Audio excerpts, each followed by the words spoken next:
Now, I have 10 minutes. I wasn't sure I was going to get to this stage, but I can't help but say something about this whole coronavirus thing, if you want me to. Yes. So, again, when you know Steiner, you have the answers to the test, but you have to then figure out the details. In 1918, after the biggest pandemic, the Spanish flu pandemic of 1918, Steiner was asked, what was this all about? And he said, well, viruses are simply excretions of a toxic cell. Viruses are pieces of DNA or RNA with a few other proteins. They bud out from the cell. They happen when the cell is poisoned. They are not the cause of anything. And the first way I would encourage you to think about this is if you are a famous dolphin doctor, right? And you have been studying dolphins in the Arctic Circle for hundreds of years, or at least a long time, and the dolphins were fine. And then they call you up, Fred, all the dolphins, or a lot of the dolphins, are dying in the Arctic Circle. Can you come and investigate? Right? And you have one question to ask. So, show of hands. How many of you would say, I want to investigate a dolphin to see the genetic makeup of that dolphin? Nobody, because that's stupid. How many of you would say, I want to see if this dolphin and that dolphin has a virus because it might be contagious and that's why all these dolphins are getting sick? That fellow. How many of you would say, excuse my French here, somebody put some shit in the water here? Like Exxon Valdez? Anybody? Everybody. Because that's what happened. And the cells get poisoned. They try to purify themselves by excreting debris, which we call viruses. If you go to the current theory of viruses called exosomes, and the latest head of the NIH giving a talk on the complexity of viruses, you will see this is perfectly in line with the current thinking on what a virus really is. I had a dramatic example of this when I was growing up. Right outside our house, there was a wetlands. And it was full of frogs, and the frogs kept me up at night, so I taped the windows, and in the spring they made a big racket. And then over time, the frogs were all gone.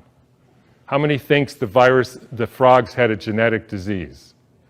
How many thinks the frogs had a virus? How many think somebody put DDT into the water? That's what happened. Diseases are poisoning. It's one of the reasons why vaccines, so let me skip that for a minute. So what happened in 1918? There was a huge, in every pandemic in the last 150 years, there was a quantum leap in the electrification of the Earth. In 1918, late fall of 1917, there was the introduction of radio waves around the world. Whenever you expose any biological system to a new electromagnetic field, you poison it, you kill some, and the rest go into a kind of suspended animation so that, interestingly, they live a little bit longer and sicker. And then starts in World War II with the next pandemic with the introduction of radar equipment all over the Earth, blanketing the entire Earth in radar fields. First time humans have ever been exposed to that. In 1968, there was the Hong Kong flu, and it was the first time the Earth has a protective layer in the Van Allen belt, which essentially integrates the cosmic fields from the sun and the Earth, from the moon and Jupiter, etc., integrates that and essentially distributes that to the living beings of the Earth. And we put satellites emitting radioactive frequencies in the Van Allen belt. Within 6 months, we had a new viral pandemic. Why viral? Because the people are poisoned, they excrete toxins, they look like viruses. People think it's a flu epidemic. In the 1918 epidemic, the Boston Health Department decided to investigate the contagiousness of this. So they, believe it or not, took hundreds of people with the flu and they sucked the snot out of their nose and injected it into the healthy people who didn't have the flu, and not one time could they make the next person sick. They did this over and over again, and they were not able to demonstrate contagion. They even did it with horses who apparently got the Spanish flu, and they put bags over their head, and the horses sneezed in the bag, and they put the bag over the next horse, and not one horse got sick. You can read about this in a book called The Invisible Rainbow by Arthur Furstenberg, who chronicles all the steps in the electrification of the earth and how within 6 months there was a new flu pandemic all over the world. And when you hear the normal explanations, how did it go from Kansas to South Africa in 2 weeks? So the entire world got the symptoms at the same time, in spite of the fact that the mode of transportation was horseback and boats, and there's no explanation for it. They just say, we don't know how that happened. But when you think about it, with these radio waves and other frequencies that some of you have in your pocket and on your wrist, you can send a signal to Japan and it arrives instantaneously. So any of you who don't believe, there is an electromagnetic field that communicates globally within seconds, just is not paying attention to this. And I will only finish by pointing out that there has been a dramatic and quantum leap in the last 6 months with the electrification of the Earth. And I'm sure a lot of you know what that is. It's called 5G, where they now have 20,000 radiation-emitting satellites, just like the radiation-emitting thing in your pocket and on your wrist and that you use all the time. That is not compatible with health. I'm sorry to say it, it's not compatible with health. That is a water destructuring device. And for any of you who say, yeah, well, we're not electrical beings, we're just physical matter, then don't bother doing an EKG or an EEG or a nerve conduction test, because we are electrical beings and the chemicals are only the byproduct of those electrical impulses.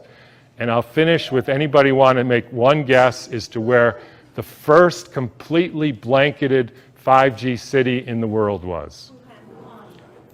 Exactly. So when you start thinking about this, we are in an existential crisis here, folks, the likes of which humankind has never seen. And I don't want to go all Old Testament prophet on you, but this is something that is unprecedented. The putting of 100,000 satellites in the very blanket of the Earth. And by the way, as I was going to say earlier, this actually has something to do with the vaccine question, and this got brought home to me because about a year ago or so, I had a patient who came in who was totally fine, a surfer and all, and then he works as an electrician putting in Wi-Fi systems for very wealthy people. Electricians have a very high mortality rate, but he was fine. And then he breaks his arm and he gets a metal plate put in his arm. 3 months later, he couldn't get out of bed and was total, heart irregularities, just total collapse. The susceptibility has to do with how much metal you have in your body, as well as the quality of the water in your cells. So if you start injecting aluminum in people, they become receptors for absorbing increased electromagnetic fields, and that is a perfect storm for the kind of deterioration of the species, which is what we're now experiencing.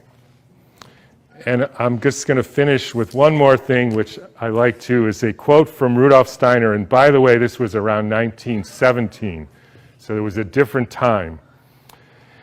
In times when there were no electrical currents, when the air was not swarming with electrical influences, we're talking 1917, it was easier to be human.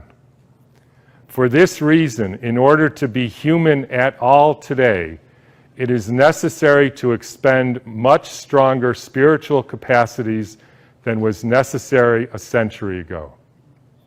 So I'll just leave you with whatever you can do to increase your spiritual capacities, because it's really damn hard to be a human being these days. So thanks for listening.